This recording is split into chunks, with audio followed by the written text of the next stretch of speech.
Okay, issue 4. What pandemic? Writing in the New York Times, Democratic Governor of Michigan, Gretchen Whitmer, asserted that, quote, the coronavirus is a civil rights battle too, unquote. Whitmer added that, quote, George Floyd's death and the pandemic both reveal American infections, unquote. And the governor, who has attracted controversy for her resolute coronavirus lockdowns, added that, quote, fighting the coronavirus isn't only a matter of public health, it is a matter of civil rights. Siraj, one of the things we've seen this week is this effort by some on the left to try and blur the lines between the necessity of a lockdown and the legitimacy of very large gatherings of individuals in public. We also saw, for example, a New York City councillor suggesting that if there is a spike related to these protests, it will be down to racism, not to the gathering of individuals, which seems rather incompatible with the laws of biology. But how do you read this situation? I mean, that's not too far off. It's kind of interesting to see how all of a sudden people are gathering en masse to protest racial injustice and demand police accountability, all very noble, virtuous causes to fight for.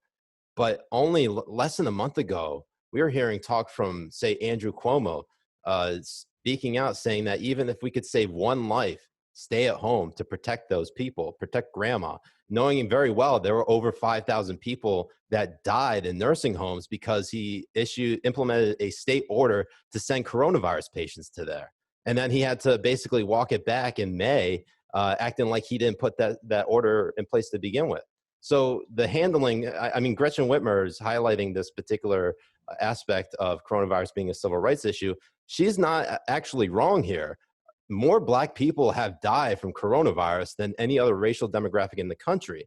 And it shows to our systemic failures in our healthcare system, as well as our economic system, about how people, particularly Black people, can get and access adequate healthcare to treat their symptoms. Because in many times, there is systemic racism in our healthcare system, and we don't talk about it enough. But there are a lot of healthcare professionals who don't trust African Americans at face value when they complain of particular ills or ailments that they have. Eleanor.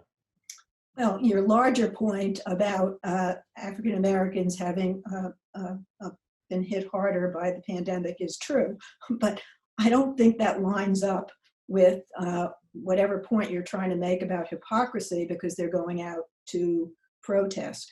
I don't see governors demanding people not go out and protest, just as Governor Whitmer did not try to arrest the people who came into the state capitol with guns and without masks.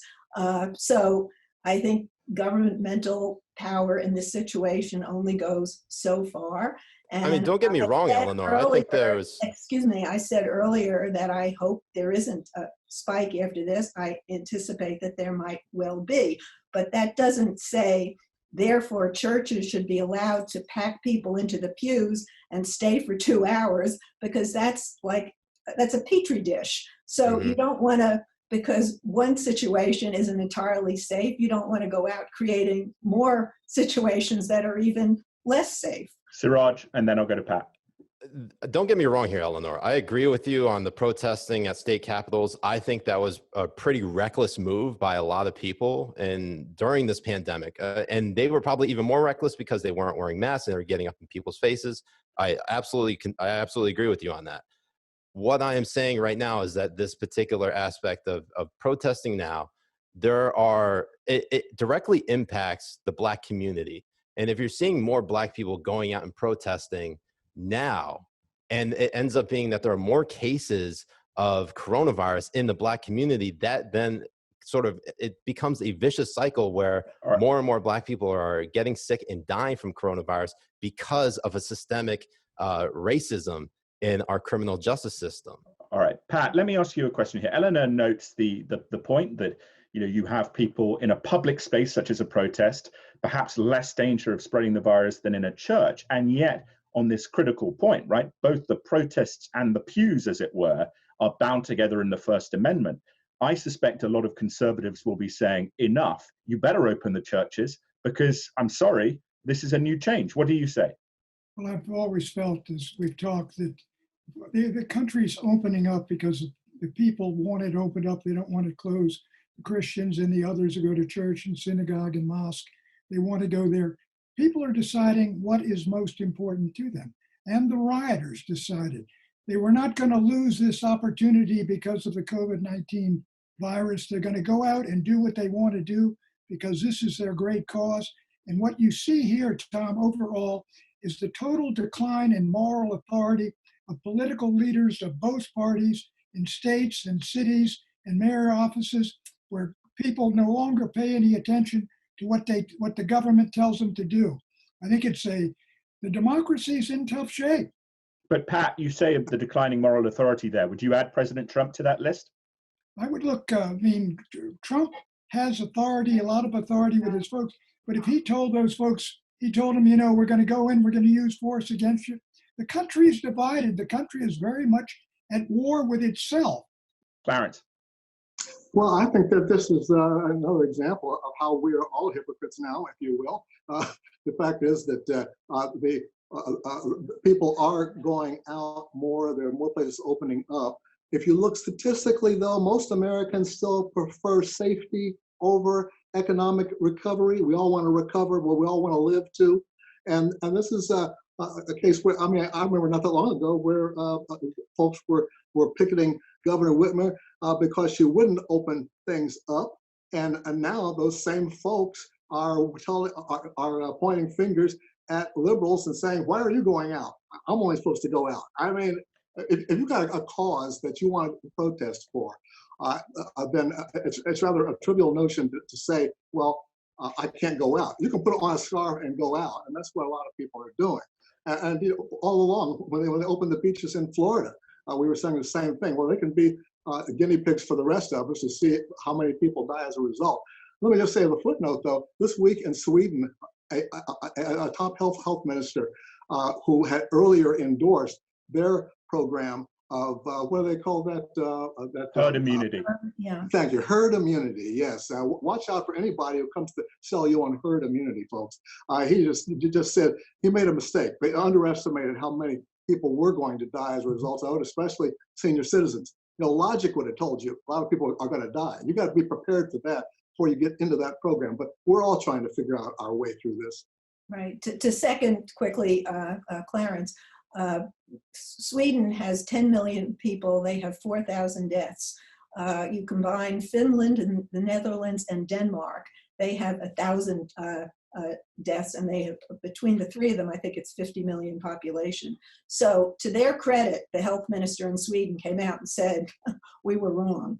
And they're now cracking down. They seem to think that there's a middle way, that they went too far. So I take your point, though, we're all learning as we go along. And I hope we don't see a blowback from the demonstrations of the last week or the beach openings.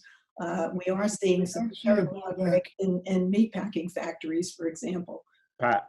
If we don't see a blowback from the 2 weeks or 10 days of riots and all the rest of it with folks and marching together, and if we don't, it might tell us something about the virus. But I'm inclined to think if you're a pessimist, you're going to have to expect in 2 or 3 weeks, you're going to see an awful lot of cases of these folks who are all packed together, day in, day out, night in, night out.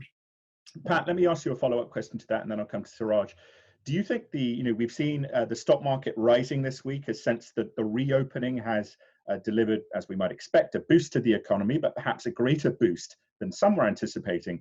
Do you think this will only harden the battle lines as we approach November between President Trump saying, finally, I've got my economic jewel back here, and Democrats saying, both for the reasons of trying to oppose President Trump and potentially even, not wanting the economy, but also saying public health matters more, that dichotomy? How do you see that? Well, the good news about the stock market is that it's a lead indicator. It tells you what's going to happen in the future. And the fact it's been going up is a good sign, because some smart people are obviously voting on things are going to get a lot better. But I do think that those are the key. You've added in this race crisis. But I think how the coronavirus, whether it goes into a second session or a third, and in addition to that, the economy, if the economy is moving up, I think there's still a chance that Donald Trump could win this. And people saying, look, He built a tremendous economy. It went flat on, not on his fault. Now he's bringing it back again. And if by then Biden's off wandering around, in some of those areas where we can't understand, I think Trump might be able to do well. Siraj. What would it take for you to drop off the Trump train? And anything? Is there anything he could do? I think someone like Ronald Reagan on the Democratic ticket. We haven't got it. Okay. Siraj. President Trump has said that if there's a second spike in coronavirus cases, that he would not shut down the country like this first time around. That doesn't mean that state governors and local governments could shut down their states and close their economies.